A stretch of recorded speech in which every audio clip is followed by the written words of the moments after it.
Hi friends, welcome to God is great 73కి స్వాగతం. Friends, మీరు కొత్తవారు కనుకైతే నా ఛానల్ని సబ్స్క్రైబ్ చేసుకోండి ఫ్రెండ్స్. నేను పెట్టిన ప్రతి వీడియో మీకు నోటిఫికేషన్ వస్తుంది. అలాగే పక్కన ఉన్న బెల్ ఐకాన్ నొక్కి లైక్ చేసుకోండి ఫ్రెండ్స్. ఇక మన వీడియోలోకి వెళ్దాం. పిల్లలు పక్కనెందుకు తడుపుతారు? తెలిసి తెలియని వయసులో దేని గురించి అయినా భయపడటం వల్ల, తల్లి తండ్రి పోట్లాడుకోవటం గమనించడం వల్ల, బాగా ఒత్తిడిగా ఏదైనా విషయాన్ని గూర్చి ఆలోచించడం వల్లను, తోటి పిల్లలు బొమ్మలు తనకి లేవని బెంగ పెట్టుకోవడం వంటి వాటి వల్ల పక్క తడుపుతారు.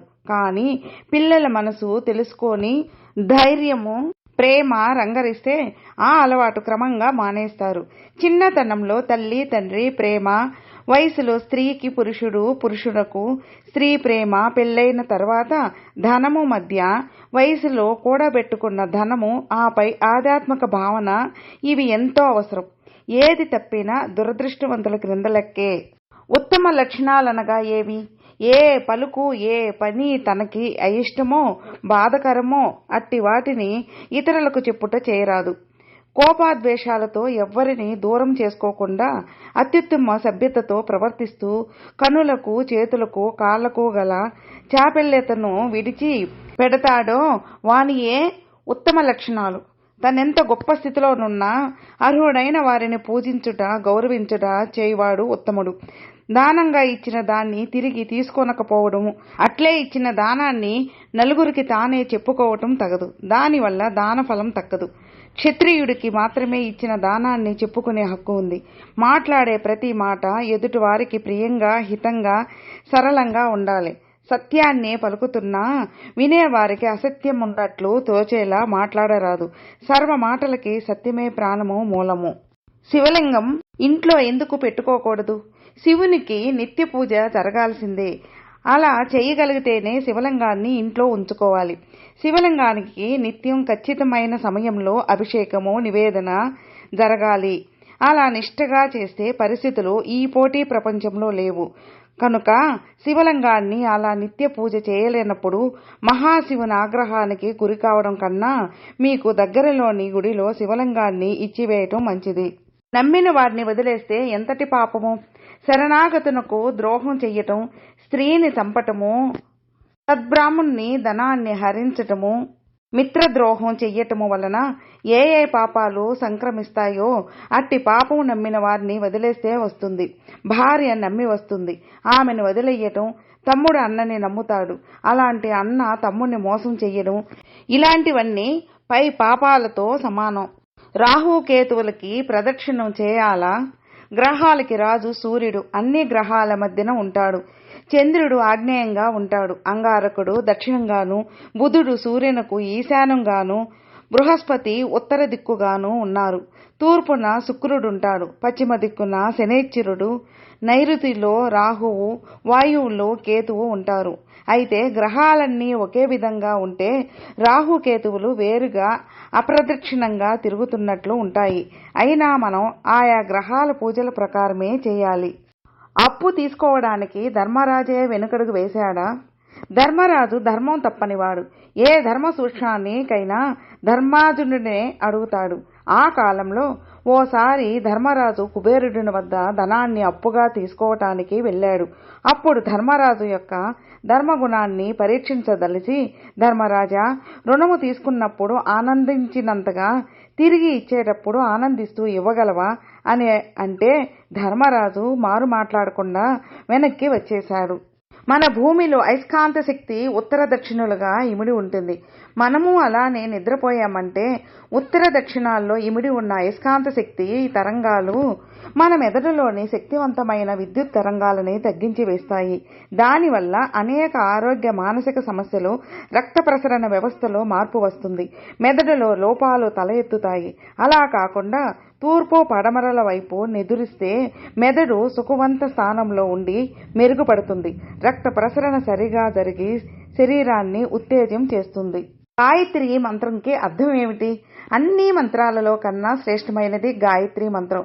గానం చేసే వారిని రక్షించేది భూలోకము, భువర్లోకము బ్రహ్మస్వరూపమని తెలియజేపుతోంది.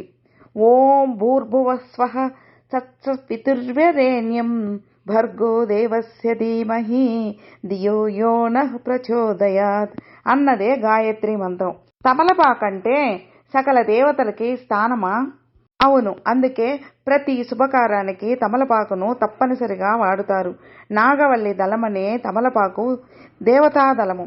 తమలపాకు తొడిమలో లక్ష్మీదేవి, మధ్య భాగాన పరమేశ్వరుని సతీ పార్వతీదేవి, కొన భాగంలో విద్యాలక్ష్మి అయిన సరస్వతీదేవి ఉంటారు. ఇంద్రుడు, మన్మధుడు, విష్ణువు, శివుడు, బ్రహ్మ తమలపాకుపై సదా కొలువు తీరి ఉంటారు. తమలపాకు ఉపవాస వేళల యందు తీసుకోరాదు. అలాగే ఎండిన లేదా చినిగిన తమలపాకులు శుభకార్యాల్లో వాడరాదు. పిడుగులు పడేటప్పుడు అర్జున, పాల్గొన అని ఎందుకు పెద్దలు అనమంటారు?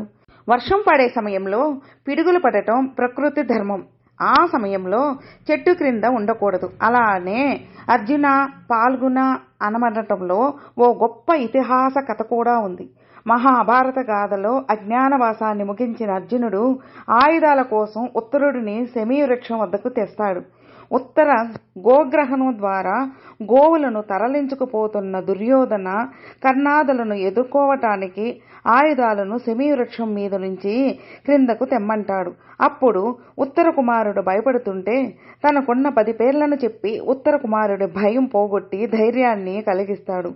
అర్జునుడి 10 నామదేవాలు ఏంటంటే అర్జున, పాల్గొన, పార్థ, కిరీటి, శ్వేతవాహన, బీభత్స, విజయ, కృష్ణ. ఇవి పాండవులు పెట్టిన పేరు. సవ్యసాచి, ధనుంజయ.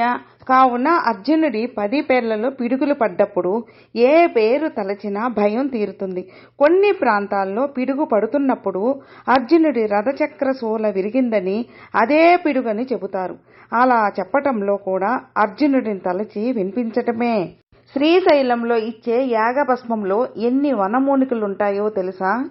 ఆవి, మోదుగ, మేడి, ఉత్తరేను, జమ్మి, జిల్లేడు, చండ్ర, దేవదారు, దర్భ, జువ్వి లాంటి వాటితో యాగము నిర్వహించి యాగానంతరము లభించేదే యాగభస్మం. ఈ భస్మము పవిత్రమైనది, పుణ్యప్రదమైనది కూడా. ఆ భస్మాన్నే దేవస్థానము వారు ఇస్తారు. తుమ్ముగానే చిరంజీవ అని పెద్దలంటారెందుకు? మన శరీరం ఎన్నో రుగ్మతలకు కలిగి ఉంటుంది. అనారోగ్యం గూర్చి తుమ్ము మనకు అనేక సంకేతాలను పంపుతుంది. మరి ముఖ్యంగా పిల్లలు తుమ్ముతుంటే పెద్దలు చిరంజీవ అని అంటారు. అనగా బహుకాలం జీవించమని. తుమ్ము అనారోగ్య చిహ్నము. మన తాత ముత్తాతలను పిల్లల తుమ్మును బాగా పట్టించుకునేవారు, ఎన్నో జాగ్రత్తలు తీసుకునేవారు. తుమ్ము వచ్చిందంటే శరీరంలో అనారోగ్యం. బ్రాహ్మణులను భూలోక దేవతలంటారు, నిజమేనా? అవును. వైదిక వృత్తిలోనున్న వారు ధర్మ, అర్థ, కామ, మోక్షాలను ఆయా కాలాల్లో నిర్వహించేవారు. మంత్రాలతో 10 మందికి శుభం కలిగించేవారు అయిన బ్రాహ్మణులు మాత్రమే భూలోక దేవతలుగా అర్హులు.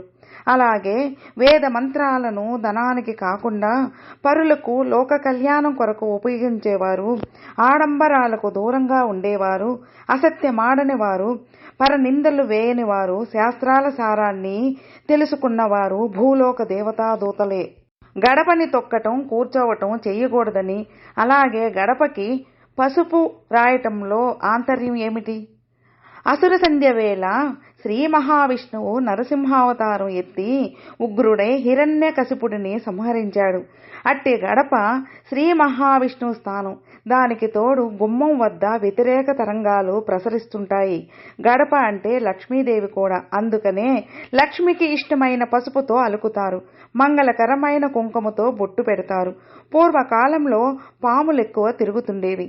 రక్షణగా కూడా పసుపును గుమ్మాలకు, గడపకు పట్టించేవారు. దాని ఘాటుకు పాములు ఇత్యాది విషక్రిములు లోపలికి రాలేవు. శ్రీశైల క్షేత్ర సాక్షి గణపతిని తప్పక దర్శించాలన్నది ఎందుకు? శ్రీశైల క్షేత్రాన్ని దర్శించిన వారంతా పునర్జన్మ నుంచి విముక్తి కలిగించే శిఖర దర్శనం చూడటంతో పాటు సాక్షి గణపతిని దర్శించి గోత్రనామాలు చెప్పుకుంటారు. అలా చెప్పటంలో పరమార్థము. సాక్షి గణపతి కైలాసంలో పరమశివుని వద్ద శ్రీశైలాన్ని దర్శించిన భక్తురాలి పేరు చెప్పి సాక్ష్యం ఇస్తాడు. పరమేశ్వరుని అనుగ్రహానికి పాత్రులను చేస్తాడు. అందుకే సాక్షి గణపతిని తప్పక దర్శించి గోత్రనామాలు చెప్పుకోవాలి. రామాయణ, భారత, భాగవతాన్ని ఎప్పుడు చదవాలి? ప్రాతకాల సమయాన మహాభారతాన్ని మధ్యాహ్నమున, రామాయణాన్ని రాత్రి సమయాన, భాగవతాన్ని చదివితే ఎక్కువ ఫలం వస్తుంది. స్త్రీ తనకన్నా వయసు ఎక్కువ ఉన్న పురుషుడిని ఎందుకు వివాహం చేసుకోవాలి? తనకన్నా ఎక్కువ వయసు గల స్త్రీతో శారీరక సంబంధం వల్ల పురుషునికి శక్తి తగ్గిపోతుందనే అసత్యము స్త్రీకి సిగ్గు బిడిము ఎక్కువ. కావున ప్రేమతో లాలించి బుద్ధగించాలంటే తనకన్నా చిన్నదవ్వాలి. స్త్రీ సహజంగా పురుషుని కన్నా బలవంతురాలు కాదు. కావున సంసారాన్ని మోయలేదు, కష్టించలేదు. పైగా స్త్రీ పెద్దదైతే కుటుంబ భారం స్త్రీ మీద పడుతుంది. మగవాడిదే కుటుంబ భారం అని చెప్పటమే పరమార్థం. అందువల్లే భార్య కంటే భర్తకి ఎక్కువ వయసు ఉండాలన్నది నియమముగా పెట్టారు పెద్దలు. విన్నారుగా ఫ్రెండ్స్, మీకు ఈ వీడియో నచ్చితే లైక్ చేయండి, మీ ఫ్రెండ్స్ షేర్ చేయండి. సబ్స్క్రైబ్ చేసుకున్నట్లయితే ప్లీజ్ సబ్స్క్రైబ్ చేసుకోండి. నేను పెట్టిన ప్రతి వీడియో మీకు నోటిఫికేషన్ వస్తుంది. అలాగే మీ అభిప్రాయాన్ని కామెంట్లో మెసేజ్ చేయండి. ఓం నమః శివాయ నమః.